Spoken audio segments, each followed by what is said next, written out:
Hello बच्चों, कैसे हो? देखो आप बेटा, मैं ये आपका एरिया रिलेटेड टू सर्कल है। ज़्यादा कुछ तो इसमें है ही नहीं।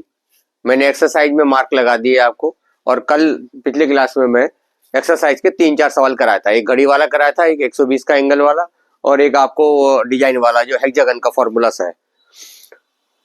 बाकी आपको करने के लिए दे दिया था, वो आप पूरी एक्सरसाइज कर लो क्योंकि उसमें कुछ है नहीं। अब मैं देखो एक दो थोड़े से अच्छे सवाल करा रहा हूँ क्योंकि अब पहले तो ये चैप्टर बहुत लंबा हुआ करता था, अब तो है ही नहीं, एक ही एक्सरसाइज किया है। देखो इसमें क्या है कि एक इक्विलेटरल ट्राइंगल है और उसका एरिया दे रखा है, और उसके जो एंगुलर पॉइंट है उसको सेंटर मान करके 3 सर्कल बना दिए हैं, और सर्कल का जो रेडियस होगा वो ट्राइंगल के साइड का आधा होगा। तो आपको कह रहा है find the area not include the circle, यानी वो ये कह रहा है देखो कि एक सर्कल, दूसरा और तीसरा, ये तीनों सर्कल इक्वल है। ये मतलब छोटा छोटा बन गया, इससे कोई दिक्कत नहीं। ये बन गया ट्राइंगल। यानी असल में वो इसके बारे में बात कर रहा था कि पहले ट्राइंगल है और फिर उसके एंगुलर पॉइंट को मान करके 3 सर्कल बनाए हमने। तो उन्होंने पूछा कि बेटा find the area not include the circle. तो मुझे तो ये लग रहा है ये बीच वाला, ये वाला। ठीक, तो पहले यहां समझ लेते हैं मोटा मोटी होगा क्या। पहले यूं समझ ले भाई कि सर बहुत आसान है कि area of equilateral triangle minus 3 sector. Clear कर लोगे आप? Area of equilateral triangle minus 3 sector. अब सवाल ये उठता है, सेक्टर का जब एरिया लगाओगे तो भाई रेडियस तो है ही नहीं। इन्होंने रेडियस कहा है कि जो इसकी रेडियस है वो ट्राइंगल का साइड का आधा है। तो हमें क्या करना है, पहले ट्राइंगल का एरिया लगा करके साइड निकाल लेंगे, और जो उसका साइड है उसका हाफ को रेडियस मान लेंगे। क्लियर? तो देखो मैं सॉल्यूशन कर रहा हूं, फिर उसके बाद आप खुद कर लेना पूरा। देखो area of an equilateral triangle कितना दे रखा है, 49√3। इसका फॉर्मूला क्या होता है बेटा,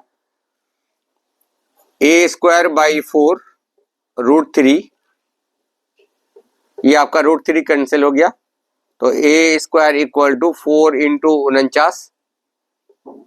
तो a बराबर 4 इंटू 49, तो a आ गया बेटा 2 इंटू 7। पेयर बना लिया हमने, स्क्वायर रूट निकाल लो भाई। तो a आ गया 14 सेंटीमीटर। तो रेडियस उन्होंने बोला है कि इसका साइड का आधा होगा, तो यानी ये आ गया 14 इंटू हाफ, 7 सेंटीमीटर आपका रेडियस आ गया। किसका? सेक्टर का। बस कहानी खत्म। अब कैलकुलेशन अब बचा क्या इसमें, आप खुद कर लो। मैं थोड़ा बता देता हूं, बाकी कैलकुलेशन आप खुद कर लेना। देखिए अब मैं लिख रहा हूं कि एरिया नॉट इंक्लूडेड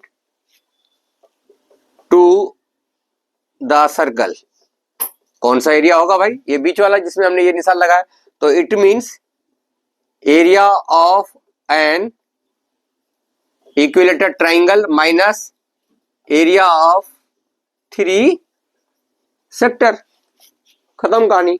तो इक्विलेटर का बेटा फॉर्मूला क्या होता है, √3/4 a² minus πr² into θ/360 into में 3।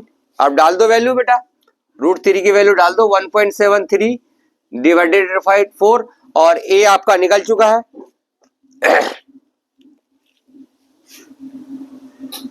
अच्छा, area of an equilateral triangle क्यों डाल रहे हैं हम पहला बेटू, ये तो दिया हुआ है 49√3।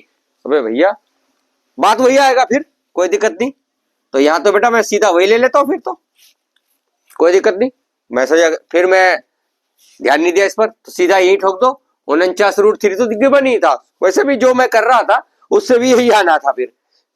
तो हम क्यों करेंगे भाई, ये तो दे रखा 49 इंटू 1.73 माइनस, अब यहाँ बेटा 22/7, रेडियस कितना गया 7 आ गया ना, 7 into 7 into theta 60 divided by 360 into में 3।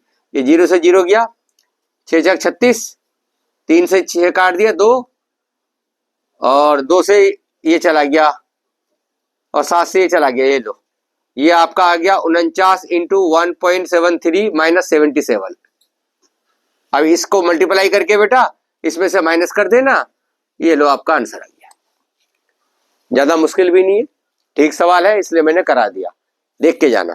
ओके, देखो बच्चों एक सवाल है, in given figure the shape of the top of table.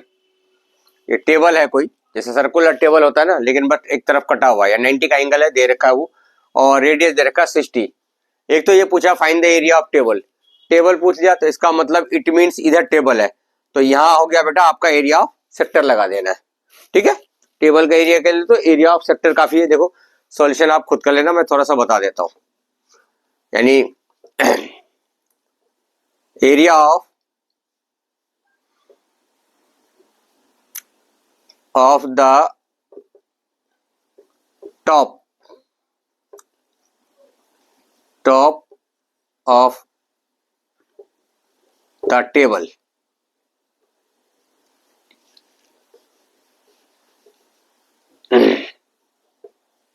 Area of the top of the table equal to क्या लगाना है बेटा, pi r square theta by 360, इधर का इस साइड।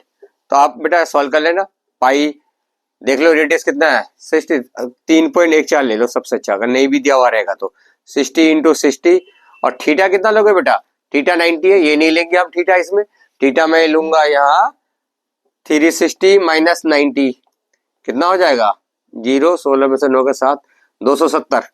थीटा आपको रखना 270 डिग्री का। ठीक है, ये 0 से 0 काट दो, अब काट पीट करके जो भी आएगा ये आपका आ गया आंसर। मीटर में है सेंटीमीटर में, चलो जिसमें है कोई बात नहीं, सेंटीमीटर स्क्वायर। ये तो आ गया एरिया। भाई टेबल हमारा इधर है बेटा, ठीक है, तो थीटा हमें कौन सा लेना है, 270 डिग्री वाला। अब बेटा नंबर 2 वो क्या पूछा है, सॉल्व कर लेना, ये मल्टीप्लाई में छोड़ दिया कि perimeter of the table top, कोई बात नहीं, यानी इस टेबल का पेरीमीटर।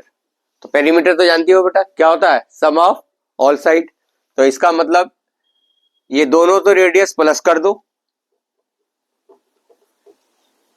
और ये क्या हो गया, ये क्या हो गया बेटा, ये हो गया L, लेंथ ऑफ आर्क, ये लो। ठीक है, लगा दो लेंथ ऑफ आर्क का फार्मूला। क्या होता है लेंथ ऑफ आर्क का फार्मूला, अब आप OB और OD कितना 60 प्लस 60, और ये आ गया आपका 2 पाई R इंटू थीटा बाई 360। ठीक है, रेडियस आपके पास ये रहा बेटा 60।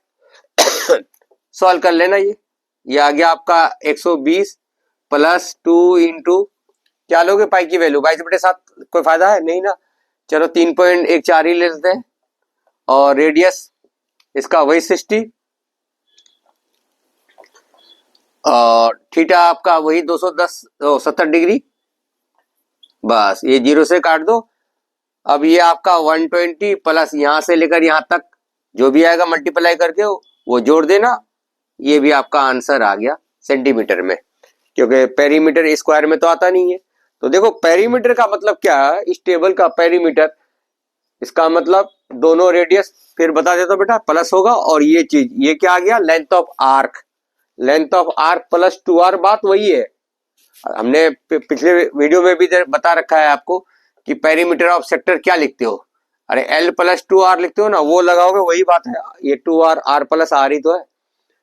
ठीक है, ये लो बेटा ठीक ठाक सवाल है, ये कर लेना 3 नंबर में, और बाकी NCERT कर लेना।